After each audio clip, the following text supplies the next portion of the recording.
40 anos de espera terminando em vitória. A nota oficial diz que as testemunhas de Jeová finalmente derrotaram o Estado italiano. E, tecnicamente, isso é verdade. Mas enquanto a liderança da organização preparava os comunicados de imprensa, havia um parágrafo enterrado nas 40 páginas da sentença proferida em 11 de junho de 2026 que as comunicações oficiais parecem ter esquecido de citar. Obrigado por estar aqui. Já deixe seu like e se inscreva no canal. Obrigado e vamos ao tema. É um parágrafo que desmonta silenciosamente a narrativa vendida aos fiéis. O que o Tribunal Europeu dos Direitos Humanos decidiu não foi um selo de aprovação à doutrina da Torre de Vigia. Os juízes, de fato, foram em comum acordo para dizer exatamente o oposto. Eles analisaram as preocupações específicas do governo italiano sobre as práticas das testemunhas de Jeová e recusaram-se a aprovar qualquer uma delas. Disseram simplesmente que o Estado italiano não fez seu trabalho administrativo.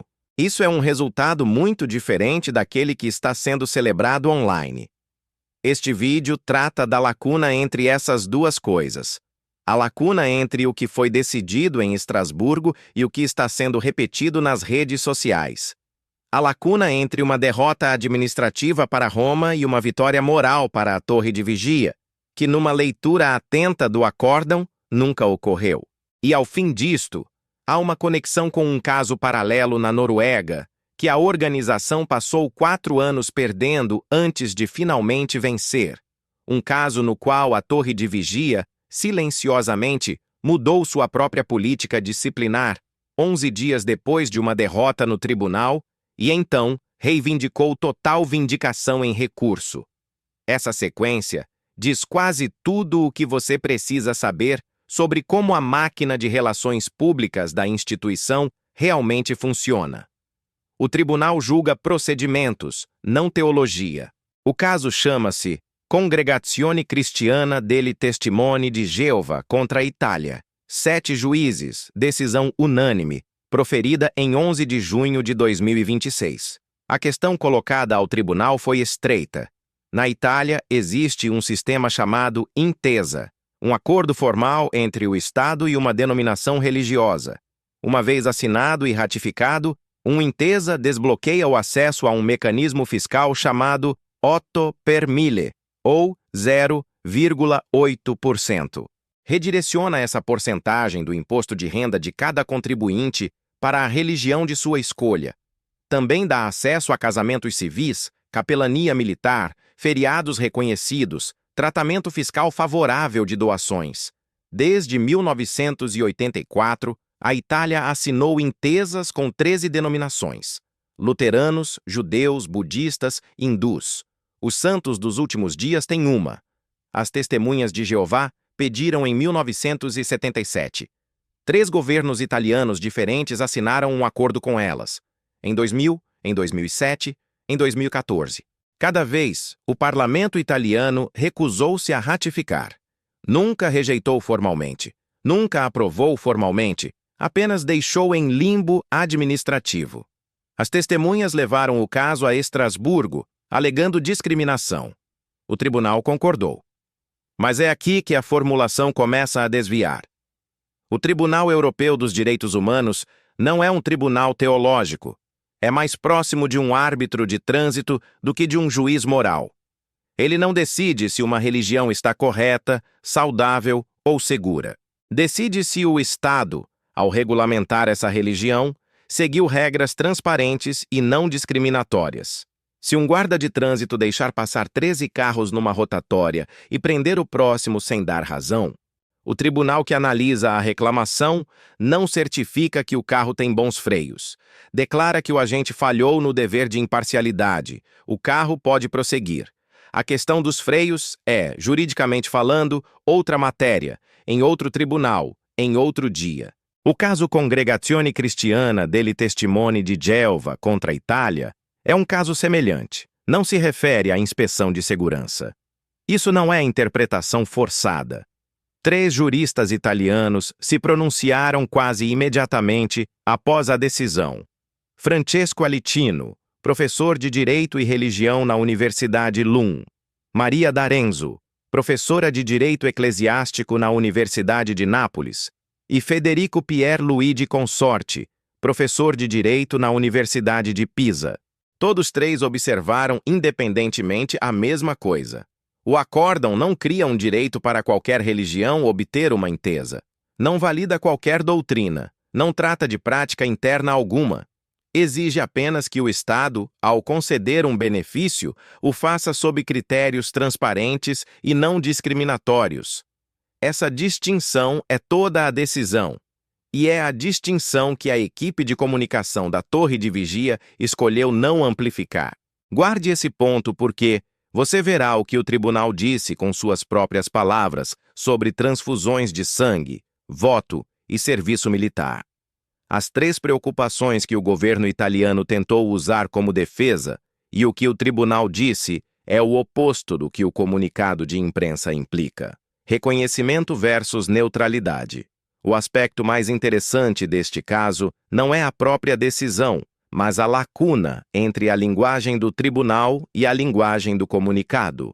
Leia as comunicações oficiais. As palavras recorrentes são reconhecimento, vindicação, justiça, tratamento igual, finalmente ouvidos. A moldura é moral. O tom é restaurador, como se um mal-entendido tivesse sido corrigido e uma comunidade tivesse sido acolhida em casa. Agora, leia o acórdão. As palavras recorrentes são muito diferentes. Neutralidade, imparcialidade, discriminação, procedimento, critérios transparentes, inação administrativa, situação comparável. Essas não são sinônimos. Reconhecimento é uma palavra moral. Implica que algo foi visto, julgado e aprovado. Neutralidade é uma palavra processual. Implica apenas que o Estado deve manter a mão fora da balança, independentemente do que há na balança. A comunicação da Torre de Vigia opera no primeiro vocabulário, o tribunal opera no segundo. A testemunha que lê o comunicado é convidada a traduzir a linguagem do tribunal para a linguagem do comunicado, e essa tradução faz um trabalho argumentativo real. Há uma analogia útil. Imagine uma grande corporação que ganha um processo contra um órgão regulador por ter sido negada uma licença comercial que 13 de seus concorrentes receberam. A corporação vence. A agência é obrigada a processar a solicitação segundo regras uniformes. A corporação provou que seus produtos são seguros? Provou que suas práticas trabalhistas são éticas? Provou algo sobre sua cultura interna? Não, não e não. Provou apenas que a agência a estava tratando de forma diferente de concorrentes comparáveis, sem base legal coerente. Esse é o escopo inteiro da vitória. Qualquer coisa além disso é marketing. O caso italiano é estruturalmente idêntico. Uma burocracia nacional foi ordenada a processar um pedido sob regras uniformes. O pedido agora prossegue. As doutrinas do requerente nunca foram analisadas. E essa é a parte que o comunicado de imprensa não diz, porque dizê-la esvaziaria a história. O fiel que compartilha o post do Instagram não está partilhando um triunfo doutrinário. Está partilhando uma decisão de direito administrativo. Mas decisões administrativas não geram engajamento viral. Então, a moldura muda, o vocabulário muda. E a decisão, no trajeto de Estrasburgo ao telefone do membro médio, gradualmente adquire um sentido que os juízes jamais lhe atribuíram. O parágrafo que a Torre de Vigia não está citando. O governo italiano não perdeu este caso por falta de tentativa.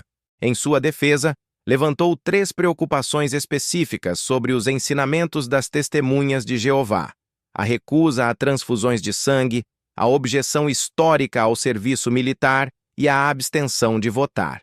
O tribunal analisou cada uma. Sobre as transfusões de sangue, o tribunal observou que a lei italiana já protege o direito de adultos capazes de recusar tratamento médico e que os juízes italianos já têm autoridade para intervir em favor de menores. O tribunal não foi instado nem se empenhou a decidir se a doutrina subjacente é medicamente sólida ou eticamente defensável. Disse apenas que o governo italiano não produziu evidência de um problema jurídico concreto dentro da Itália. Sobre o serviço militar, o tribunal notou que o serviço militar obrigatório na Itália está suspenso desde 2005. A objeção, em termos práticos, deixou de ser operativa. Sobre o voto, o tribunal notou que a abstenção é lícita na Itália. Esse é o núcleo legal e a textura dessas sentenças que importam. O tribunal não disse que a doutrina sobre o sangue está correta, disse que o Estado italiano falhou em demonstrar dano imediato. Essas não são a mesma sentença. Uma é uma liberação, a outra é uma conclusão processual. Essa distinção é exatamente aquela que o acórdão cita em decisões anteriores para reforçar. O tribunal apoiou-se nos precedentes Testemunhas de Jeová de Moscou contra a Rússia, de 2010, e Taganrog contra a Rússia, de 2022. Em ambos, o tribunal decidiu a favor da comunidade religiosa contra a interferência estatal. Em nenhum deles o tribunal julgou o mérito interno das práticas da religião. O padrão é consistente ao longo de 2 décadas de jurisprudência de Estrasburgo. Os tribunais de direitos humanos protegem o direito de uma comunidade existir e ser tratada de forma justa pelo Estado. Eles não decidem se essa comunidade trata bem os seus próprios membros. Essa segunda questão, a interna, é tratada em casos inteiramente separados, com evidências totalmente diferentes e em jurisdições diferentes, e está sendo tratada ativamente agora em várias dessas jurisdições, o que leva à pergunta que o comunicado não responde. Se Estrasburgo agora confirmou que o governo italiano não conseguiu fundamentar suas preocupações, por que outro país europeu, mesmo continente, mesmo tratado de direitos humanos, mesmo universo jurídico, passou os últimos 4 anos litigando ativamente essas mesmas preocupações? E por que a própria Torre de Vigia, durante esse litígio, mudou silenciosamente sua política disciplinar? Noruega. E o que uma mudança silenciosa de política revela? Em janeiro de 2022, o governador de condado de Oslo e Viken revogou o registro das Testemunhas de Jeová na Noruega. O Estado deixou de pagar um subsídio à comunidade religiosa que a organização recebia havia 30 anos. A razão oficial foram as práticas de desligamento social, desassociação, com preocupação específica pelo tratamento de ex-membros e pelo batismo de menores. As testemunhas processaram. Em março de 2024, o Tribunal Distrital de Oslo decidiu contra elas. 11 dias depois, em 15 de março de 2024, o corpo governante da Torre de Vigia anunciou uma modificação formal à sua política disciplinar. Especificamente, a organização suavizou a linguagem e a aplicação social do que antes era chamado de desassociação, permitindo mais contato com membros removidos em certas condições. A mudança foi apresentada como progresso espiritual, como uma aplicação mais profunda da misericórdia, como um refinamento de princípios antigos. O que vale a pena pausar é o timing, não a formulação. Uma doutrina que a organização defendera em tribunal foi modificada dentro de 2 semanas de ter perdido em juízo. O recurso então prosseguiu e, em março de 2025, o Tribunal de Apelação de Borgarting reverteu a decisão de primeira instância. Em abril de 2026, a Suprema Corte norueguesa confirmou o recurso. Mas a doutrina já havia mudado, e a doutrina, tendo mudado, não voltou a ser como era. Eis a pergunta que o comunicado italiano não convida a responder. Se o sistema jurídico europeu protege de modo confiável as práticas das testemunhas de Jeová, com base na liberdade religiosa, que é o que a vitória italiana está sendo usada para demonstrar, por que a Torre de Vigia sentiu necessidade de ajustar essas práticas 11 dias após uma derrota em primeira instância na Noruega? Há 2 respostas possíveis. A primeira é que a mudança doutrinária não teve nada a ver com a decisão norueguesa, e foi, como a organização disse, um desenvolvimento puramente espiritual que simplesmente aconteceu na segunda semana de março de 2024. A luz brilhou um pouco mais. A segunda é que a pressão jurídica induziu a um ajuste institucional que a organização depois enquadrou retroativamente como teológico.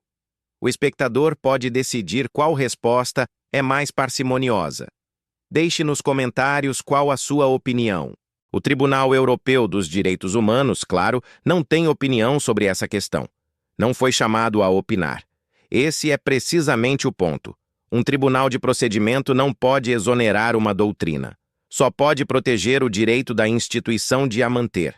O que a instituição faz com essa proteção, incluindo se revisa silenciosamente a doutrina quando ninguém está olhando, é uma história separada contada fora do tribunal por quem viveu as práticas em primeira mão e sofreu na carne. O post do Instagram que começou isto não é falso. É incompleto. E no mundo das comunicações institucionais, o que se omite pesa tanto quanto o que se publica. O tribunal em Estrasburgo não resgatou a reputação da organização. Puniu a burocracia de Roma. Os dois eventos estão sendo deliberadamente confundidos no ciclo de imprensa que se seguiu à decisão. Mas o próprio acórdão não permite essa confusão. Os juízes foram cuidadosos. O comunicado não foi. As perguntas sobre ostracismo, o tratamento de menores, a ética médica da doutrina do sangue, a autoridade do corpo governante, a política disciplinar modificada na Noruega e nunca restaurada, todas permanecem exatamente onde estavam na manhã de 10 de junho de 2026. Não foram tratadas neste acórdão. Não podiam ter sido tratadas neste tribunal. Um tribunal de direitos humanos que revisa discriminação administrativa não tem jurisdição, base probatória ou mandato para resolvê-las. O que mudou em 11 de junho foi a capacidade do governo italiano de manter uma religião fora de um sistema de financiamento que havia estendido a 13 outras. Isso é uma mudança real. É o tipo de mudança que importa para advogados, para autoridades fiscais e para quem se interessa em como os Estados europeus regulam minorias religiosas. Não é a mudança que o comunicado celebra. E a diferença entre essas duas mudanças é toda a história. Se você quer esse tipo de vídeo, separando fato jurídico de narrativa institucional parágrafo por parágrafo, inscreva-se e ative as notificações. Vamos continuar observando cada decisão, cada comunicado, cada revisão doutrinária silenciosa e explicar o que os canais oficiais preferem deixar de falar. Subsídios de governos mundanos. Dinheiro e não pouco dinheiro. Nos comentários, diga-nos qual parte do vídeo mais lhe chamou a atenção. Muito obrigado e até o próximo tema.